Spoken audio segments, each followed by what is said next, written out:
ओंकारेश्वर जी, सतीश जी ने जो एक बड़ी बात कही, क्या आपको वो लगता है कि उस उतनी दूर तक नीतीश जा रहे हैं, यानी इंडिया गठबंधन को तोड़ने की हद तक? क्या ये जंगे ऐलान कर रहे हैं, या एक थोड़ा सा ये अतिरंजित लगता है आपको? ठीक है, वो अपनी दावेदारी मजबूत करने के लिए यात्रा करेंगे। ये यात्रा बनाम यात्रा भी कहना क्या सही है? मैं सतीश जी की बात से कोई डिफरेंस नहीं रखता, लेकिन उसको कहने का हम जो दूसरा रीजन बता रहे हैं वो ये है कि देखिए, आज अचानक 2021 से ललन सिंह जदयू के अध्यक्ष थे।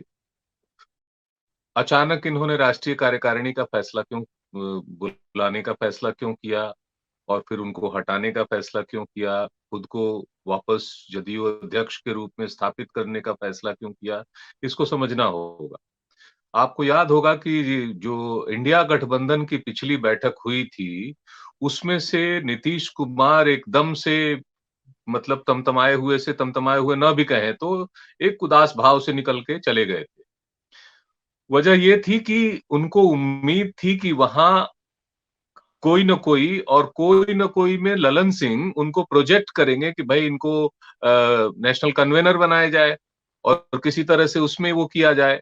और न तो उन्होंने चर्चा की, बल्कि ममता दीदी ने चर्चा खड़गे की कर दी और जिसको समर्थन कर दिया अरविंद केजरीवाल ने।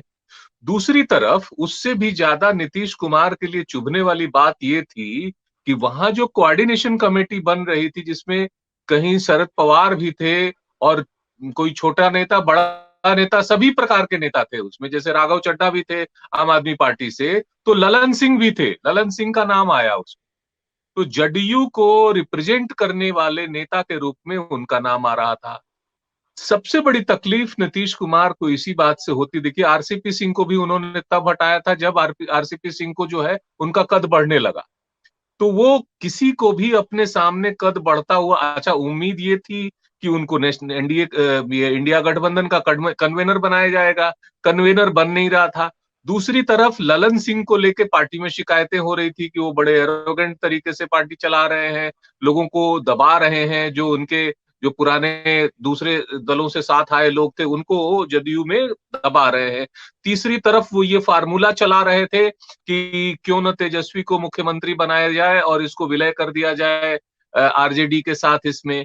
इन सब चीजों से, और वो इधर इनको कह रहे थे कि आपको तो हम प्रधानमंत्री बनाएंगे, तो आपको तो प्रधानमंत्री पद के लिए हम वो तैयार कर रहे हैं।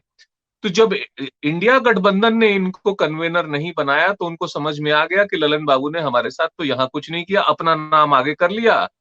दूसरी तरफ आप देखेंगे कि अगले 1 महीने के भीतर, 3 से 4 हफ्ते के भीतर ही इंडिया गठबंधन के दलों के बीच में सीट शेयरिंग होनी है। ये सीट शेयरिंग कौन करेगा? जो पार्टी प्रेसिडेंट होगा। पार्टी प्रेसिडेंट में ऐसे छोटे दलों में पार्टी के अध्यक्ष को पूरा अधिकार होता है कि वह अकेले फैसला कर ले। इसलिए भी इनको लगा कि अब तो ललन सिंह सीट शेयरिंग वगैरह करेंगे, किसको देंगे किसको नहीं देंगे, अंदर से भी दबाव था तो इन्होंने वापस कर लिया। लेकिन नीतीश बाबू ने एक साथ 2016 में जब उन्होंने शरद यादव को अध्यक्ष पद से हटाया था और खुद जदयू के अध्यक्ष की कमान संभाली थी, उसके अगले ही साल वो बीजेपी के साथ गठबंधन में चले गए।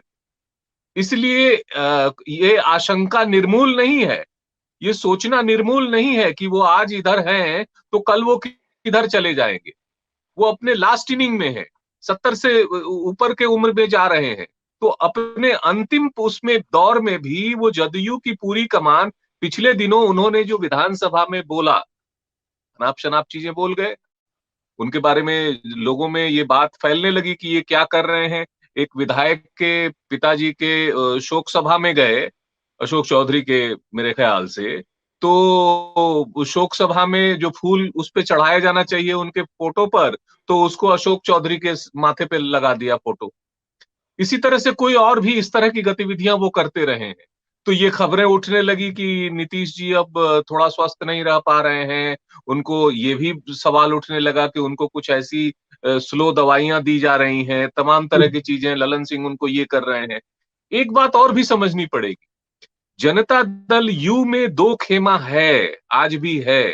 वह खेमा प्रभावी है कि नहीं है, वह खेमा कोई फैसला कर पाता है कि नहीं है।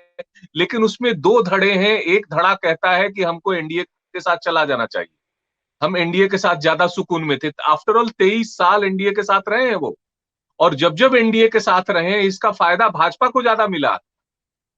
एक धड़ा दूसरा कहता है कि नहीं, हम लोगों को आरजेडी में रहना चाहिए, हम लोगों को स्ट्रांगली जो है वो लोकतांत्रिक और उसके इंडिया गठबंधन को मजबूत करना चाहिए।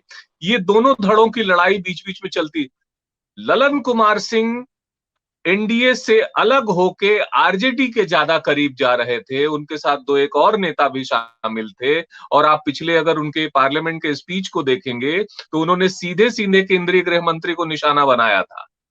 इससे भी भाजपा के लोग उसमें बहुत नाराज हो रहे थे। जब ये खबरें उड़ने लगी कि भाई राष्ट्रीय कार्यकारिणी की बैठक बुलाई है, तो सुशील मोदी ने पहले ही कह दिया कि ललन सिंह हटाए जाएंगे।